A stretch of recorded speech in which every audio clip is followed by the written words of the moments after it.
Here we are again. We have another opportunity to have a short discussion, and this time I want to talk just a little bit about philanthropy, about having a generous spirit, about and really how we have to balance that kind of with taking care of ourselves. And we certainly don't want to dampen the spirit of generosity and kindness.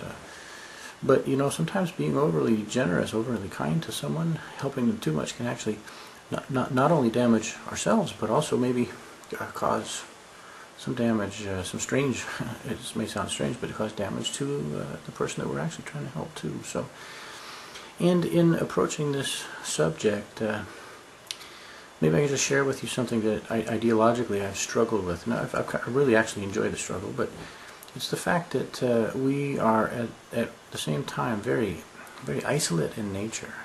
I mean, for example, I can only hear my own thoughts within my head. You can't hear them. I can't hear yours. My feelings only I can feel, and it's difficult for me to share those. And the only way to share my thoughts and my feelings really is to sort of project them externally. There's no way to really get them across in a clean way, emotionally or intellectually, from me to you. It has to be explained, and it's sometimes a very messy process to do that. So we're very isolated inside. And another evidence of our sort of individualist nature is the fact that really every reason for me doing something addresses in some way my own innate self-interest. Even if I'm doing something that's very, very kind, very, very selfless, in the end, here I am, right, standing in front of the mirror, looking at myself, saying, I want to be a nice person. I want to have the viewpoint of myself that I'm a good person. And it ends up in the end to be fundamentally, in some way, very, very selfish. And yet at the same time, we are very dependent upon each other. Not only for just the physical comforts that we probably couldn't get if we were just by ourselves, and houses and electricity and all this type of stuff, but also just the fact that unless I was able to compare myself with you, how would I know if I was, sane even, right? I mean, we're always comparing ourselves to each other to find our balance. And also, I was a baby one time, and somebody really had to take care of me, and there's been other times when I've needed help. I really have needed it.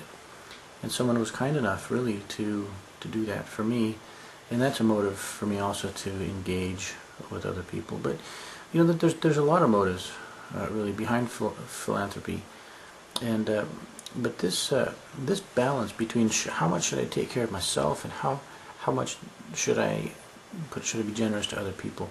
This is a question that a lot of people struggle with. And that's true whether or not you're walking down the street and someone is playing the guitar and sticking a cup out at you, or whether somebody's standing on a street corner holding a sign up saying, I work for food, or whether your son comes to you, if you're a father, and says, Dad, I need a loan, or vice versa. Your father comes to the son. How do you decide whether it's healthy or not to help someone? Not only healthy for you, but again, as I mentioned, healthy for them. Well, it's an interesting question, and I think there's an ancient, there's an ancient statement that I thought was interesting. It says each one must carry his own load, and this is talking about our responsibilities. And it's interesting to think about the impact of that concept on society, because look, we all have responsibilities, and I need to take care of my own, and my wife and the things around me that I've got responsibilities for. I need to be a man, right, and take care of those things myself. But sometimes things come along that happen, and I need help. It's not because I'm trying to be weak or trying to get out of it or trying to push off my responsibility on someone else. Maybe my leg got cut off. Maybe I had a hurricane and it ripped the roof off the house. You see, in situations like that, your normal load of responsibility becomes actually burdensome, and that's when it's nice if your neighbors will come in, your friends, your family will come in and actually help you, because it's gone beyond just the point of a responsibility that you can bear on your own. So we understand that. We understand that look, that's your responsibility, you take care of it. For me to get involved in that right now, in this situation, would be wrong. It would be detrimental to both to you and to me, because what it would do is weaken you, and it would also weaken me. And the real problem with that is that then when someone comes along who does have a real burden, I've already spent what extra I have on you, and I have nothing left for them, and so it just weakens society incredibly if we use our generosity without respect for the principles of social balance. And so these are very, very important things to understand when we're considering whether or not to engage in generosity, in philanthropy. And that's a underlying social principle that I think a lot of people don't really think too much about, and should probably think of more. And so there are times when, no, you shouldn't help someone else, maybe because of their problem, maybe because they're not carrying their responsibility, but also there may be another aspect of it too. Maybe that you're under a burden right now, and that you need all your resources to take care of your responsibilities so that you don't become a strain on someone else, see? And so this discussion about philanthropy, about having a balanced view of it, how does this apply to homelessness and assisting the homeless? Because this is really where we're trying to get traction here ourselves. Well, like I said, there's a lot of complexity and there's a lot of individuality between every case. But generally, the person should be expected and possibly helped to do as much as he can for himself, or herself, or themselves, the family, or whatever. And yet we do need to recognize that there are scales, there are degrees of debilitation.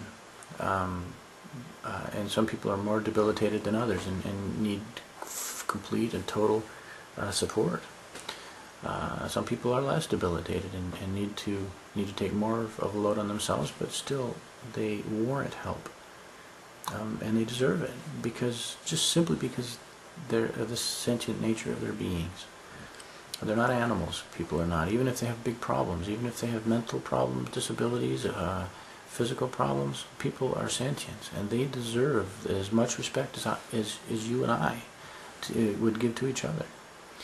And but we do have to recognize their weaknesses. We do have to recognize their limitations, and we do have to set limits for ourselves on how we involve and how we engage in our charitable activities, so that number one, that we don't damage ourselves and our families, and number two, that we don't damage the individual that we're trying to help, and number three, it's just very healthy for society to have the correct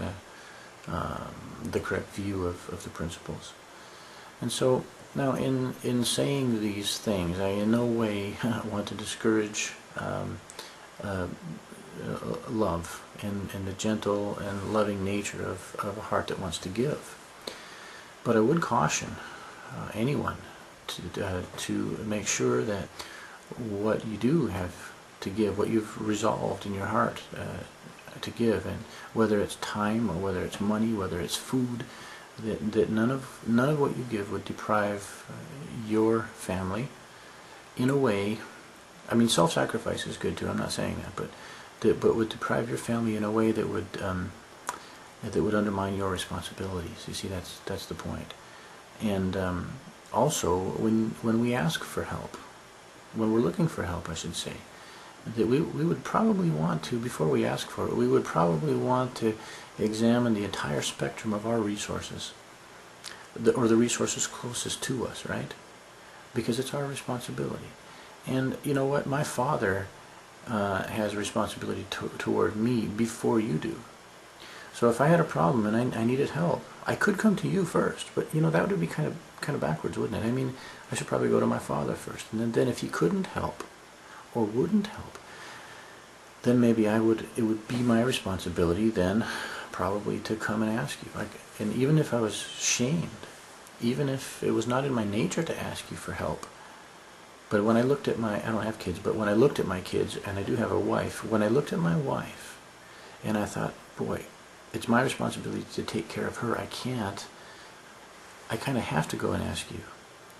I would have to ask you at least in order to discharge my responsibility in that way, but only if I was suffering under some burden, some situation where really it was impossible for me to care for my responsibilities in a normal fashion. Okay, so I hope that this short discussion, I know it's been short, but I hope it's given some insight into the difficult balance that we have between, you know, our own innate self-interest and our social responsibilities, our social dependencies, really. I mean, we depend on each other.